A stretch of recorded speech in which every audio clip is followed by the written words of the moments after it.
నమస్కారం. సుప్రభాత ఘంటారావానికి స్వాగతం. ముందుగా ప్రధాన అంశాలు. పోలవరం బనకచెర్ల టెండర్ల ముసాయిదా రూపొందించాలన్న సీఎం. నెలాఖరుకు టెండర్ల ప్రక్రియ పూర్తి చేయాలని నిర్దేశం.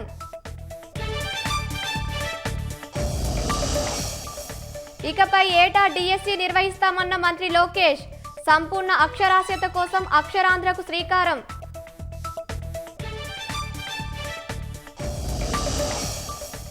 రాజధాని అమరావతికి రానున్న దిగ్గజ సంస్థ గూగుల్. నెక్కలులో స్థల పరిశీలన చేసిన సంస్థ ప్రతినిధులు.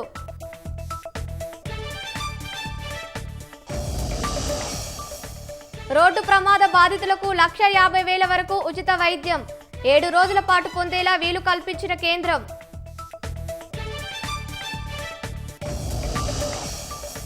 సింధు జలాల నిలిపివేతతో ఉక్కిరిబిక్కిరవుతున్న పాకిస్తాన్. నిర్ణయాన్ని పునః సమీక్షించాలని కోరుతూ భారత్కు 4 లేఖలు.